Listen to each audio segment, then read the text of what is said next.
Hi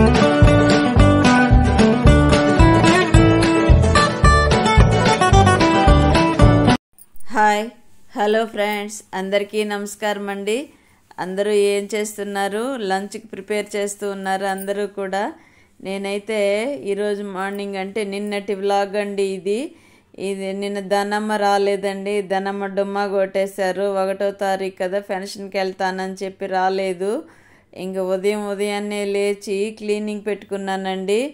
clean చేసి పెట్టుకుంటేనే కదా ఇంకా వంటకి వాటికి అన్నిటికి ప్రిపేర్ చేయడము, టీలు పెట్టుకోవడం, టిఫిన్లు, ప్రతి ఒక్కరికి తెల్లవారు లేయంగానే వంటింట్లోనే పని కదండి ఆడవాళ్ళకైతే. మరి ఇంక తప్పదు కదా, అన్నీ చేసుకోవాల్సిందే. మరి పనోళ్ళు రాకపోతే మరీ హడావిడి అయిపోతుంది కదా. అందుకని స్టవ్ కూడా కొంచెం గాబరాగా ఉంటే బాగా నీట్గా కడుగుదామనేసి కడుగుతున్నానండి. మీకు అప్పుడప్పుడు చెప్తూ ఉంటాను కదా, ఏమైనా సరే స్టవ్ కడుక్కుంటేనేనండి శుభ్రంగా ఉంటుంది. క్లాత్ పెట్టి తుడుచుకున్నామంటే శుభ్రత అనిపించదు. లిక్విడ్ వేసి తుడుస్తాము కానీ నీట్గా అనిపించదండి. శుభ్రంగా కడిగేసామనుకోండి, బ్రష్తో బాగా రుద్దేసి అప్పుడు శుభ్రంగా ఉన్నట్టు ఉంటుంది. 2 రోజుల్లో తళ్ళ మెరిసిపోతూ ఉంటుందండి. ఇదిగో గ్లాస్ స్టవ్ అండి ఇది, పైన గ్లాస్ ఫ్రేమ్ ఉంటుంది. అందుకని ఇంకొంచెం జిడ్డు పట్టినట్టుగా అనిపిస్తూ ఉంటే శుభ్రంగా రుద్ది కడిగాను. ఎప్పుడైనా సరే నేను వంటింట్లో వంట చేయాలి అంటే కడిగి ఉంటేనే శుభ్రంగా పద్ధతిగా మంచిగా అనిపిస్తుందండి నాకు వంట చేయడానికి. ఇంకంతా టిఫిన్ సెక్షన్ అయిపోయింది. టిఫిన్కి ఇడ్లీ చేశానండి. మరి టిఫిన్లు చేసేసి అందరూ వెళ్ళిపోగానే ఇంకా టిఫిన్ భోజనానికి రెడీ చేస్తున్నాను. ఇంకా భోజనానికి అయితే క్యాబేజీ ఫ్రై, అలాగే కాకరకాయ పులుసు అండి. మొన్నంతా షార్ట్లు పెట్టాను కదా, చూసుంటారు అందరూ కూడా. క్యాబేజీ ఏమో మినపప్పు, జీలకర్ర, ఆవాలు అవన్నీ వేసి పోపు పెట్టాను. దాని తర్వాత కొద్దిగా సాల్ట్, కొద్దిగా పసుపు వేసి కలిపి పెట్టేసామనుకోండి, సిమ్లో పెట్టినట్లయితే మెత్తగా ఉడికిపోతుంది త్వరగా. క్యాబేజీ అయితే త్వరగా ఉడికిపోతుంది కదండి, ఏవైనా త్వరగా ఉడుకుతాయి. కొన్ని డీప్ ఫ్రైలు అంటేనే కొంచెం లేట్ అవుతుందండి, అంతే కదా. బెండకాయ, దొండకాయ, కాకరకాయలు పులుసు కాకుండా వేపుడు అని పెట్టుకున్నామనుకోండి, కాయలుగా టైం అంతా ఎక్కువ తినేస్తుంది అంటే ఎక్కువ అయిపోతుంది టైం. అవన్నీ డీప్ ఫ్రై అవ్వాలా. అదిగోండి ఇడ్లీ కుక్కర్ కూడా అటు కనిపిస్తోంది చూడండి. ఇడ్లీ పెట్టాను. కావాలన్న వాళ్ళకి దోశ కూడా వేసి ఇచ్చాను. ఇదిగోండి ఇంకా టమోటా చట్నీ, రాత్రి చేసిన టమోటా చట్నీ ఉంటే అదేసి పెట్టేశాను. ఇక్కడ ఇది మగ్గుతుందండి, క్యాబేజీ మగ్గుతుంది. ఇటువైపు రైస్ పెట్టాను. ఇంకా కాకరకాయలు అవన్నీ కట్ చేసుకోవాలి, పులుసుకు రెడీ చేసుకోవాలి కదా అని అవి రెడీ చేస్తున్నాను. నిన్న మొన్నంతా బంధువులండి. ఇంట్లో వస్తే వరుసగా వస్తారు అందరూ, లేదంటే ఎవ్వరు ఉండరు ఇంట్లో, మేమే ఉంటాము. అలాగైపోతుంది ఒక్కొక్క రోజు. ఇదిగోండి కాకరకాయలు కొన్ని తీసి కట్ చేస్తున్నాను. ఎప్పుడు షుగర్ కంప్లైంట్ ఉందండి మా వారికి, అందుకని కాకరకాయలు ఎక్కువ చేస్తుంటానండి. ఫ్రైలు అంటే బెండకాయ ఎక్కువ ఉంటుంది, దొండకాయ ఎక్కువ ఉంటుంది. అవే అలవాటు అయిపోయినాయండి కూరగాయలు. మరి యూనిఫామ్ లాగా అవే తింటూ ఉంటారు మార్చి. వేరే కొత్త కూరగాయలు ఏమన్నా తెచ్చామనుకోండి, ఇంకా అవి నేను ఒక్కదాన్నే తినాలి. తెమ్మంటే అవి చేస్తే కూడా నేను ఒక్కదాన్నే తినాలి. అవి ముట్టుకొని కూడా ముట్టుకోరు. ఎలాగ ఫ్రై చేసినా సరే మాకొద్దులే, వేరే ఉండేటివి ఏదైనా పెట్టేయండి అంటారు. ఇంకేం చెయ్యాలి, ఇంకా అందుకని తప్పకుండా అవే యూనిఫామ్ లాగా వాడేస్తూ ఉంటాము. అరటికాయలు, బెండకాయలు, దొండకాయలు ఇలాంటివి ఉంటాయి. ఆల్ ఐటమ్స్ అన్ని వెజిటబుల్స్ తినాలి కదండి, తింటేనే కదా. కొందరైతే ఇంట్లో వాళ్ళకు ఆకుకూరలు తినరు, కొందరు కొన్ని ఆకుకూరలు తింటారు, కొందరు ఇంకొన్ని తినరు. నేనైతేనండి అన్ని వెజిటబుల్స్ ఇష్టంగా తింటాను. ఏ కూరగాయ అయినా సరే ఇంట్లో మా వారు కూడా తినేస్తారండి కూరగాయలు. కొన్ని అయితే గ్యాస్ట్రిక్ ఫామ్ అవుతాయి, నాకు వద్దు అంటారు. అరటికాయ అలాంటివి గ్యాస్ట్రిక్ ఫామ్ అవుతుంది, నాకు వద్దు అని చెప్పేస్తూ ఉంటారు. అయితే తినడానికి టేస్ట్కి అయితే చూస్తారు కానీ ఇంట్రెస్ట్గా అయితే తినరు.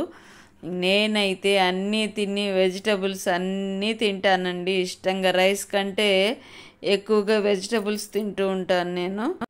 అవే కదండి ఎనర్జీ అని అనిపిస్తుంది. కాబట్టి ఇదిగోండి టమోటాలు, కరివేపాకు అవన్నీ ఒకేసారి వేసేసాను. పోపులోకి ఆవాలు, జీలకర్ర, కొద్దిగా మెంతులు వేసానండి. అంతే, ఇంకేం వేయలేదు. దాని తర్వాత టమోటాలు వేసాను. వితౌట్ ఆనియన్ అండి, చెప్తూ ఉంటాను కదా మీకు. నాకు వేరే కూర ఉంటే వాళ్ళకి ఆనియన్స్ వేసి చేసేస్తుంటాను. నాకు వేరే కూర లేదనుకోండి, అలాంటప్పుడు ఆనియన్స్ వేయకుండా చేసి దాని తర్వాత కొంచెం సపరేట్ చేసుకొని వాళ్ళకి ఆనియన్స్ వేపి కలిపేస్తూ ఉంటాను. అలాగ పులుసులో కొద్దిగా నానతాయి కదండి, ఇంకా టేస్ట్ సరిపోతుంది. ఇంకేం చేయాలండి, రెండు కూరలు అయితే చేయలేను కదా.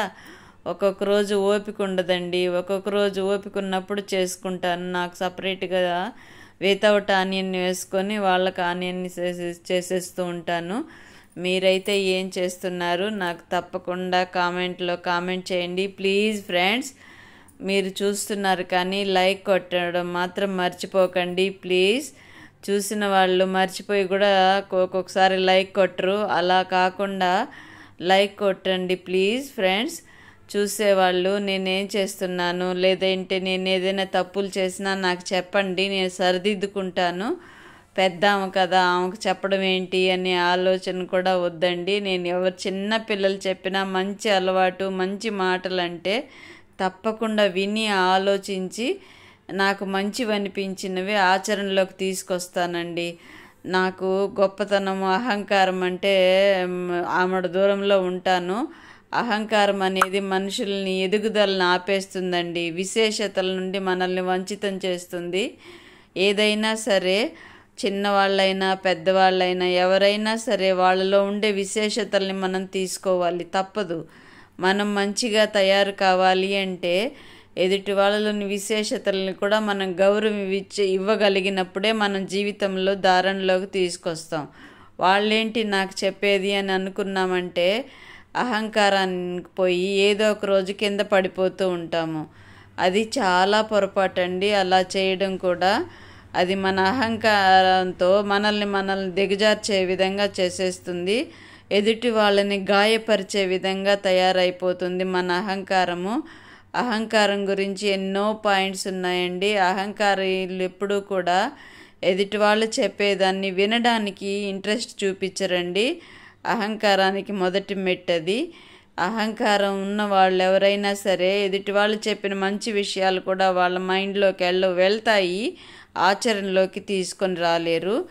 ఎదుటి వాళ్ళకంటే నేనే గొప్ప అనే అహంకారం కలిగి ఉంటారు. నాకు అన్నీ తెలుసు అని భుజం తట్టుకుంటూ ఉంటారు. మా క్లాస్లో చెప్తారండి, నాకు అన్నీ తెలుసు, నాకంటే మించిన వాళ్ళు ఎవరూ లేరు అన్నట్టుగా భుజం తట్టుకుంటారు. అలాంటి వాళ్ళు ఏదో ఒక రోజు కింద పడిపోతూ ఉంటారు. ఇక్కడైతే కాకరకాయలు పులుసుకి ప్రిపేర్ చేస్తున్నాను కదా, కాకరకాయలు వేసి వేపాను. టమోటాల తర్వాత కొద్దిగా ధనియాల పొడి వేశాను, కొద్దిగా కారము, కొద్దిగా పసుపు, ఏవే వేయాలో చెప్తున్నానండి. చింతపండు పులుపు నానబెట్టుకున్నాం కదా, అది బాగా కలిపేసి ఆ జ్యూస్ మాత్రం తీసుకొని వంపేసుకోవడమేనండి, పిప్పంతా సపరేట్ చేసేసి. ఇంకా పులుసు అయితే యమ్మీగా తయారవుతుందండి. కొన్నిసార్లు బెల్లం వేయాలని మన ఫ్యామిలీ ఫ్రెండ్స్ కూడా చెప్తూ ఉంటారు కదా. ఎందుకో ఒకరోజు వేసి చూశానండి, ఈ మధ్య చేశాను కదా, తినే లేదండి.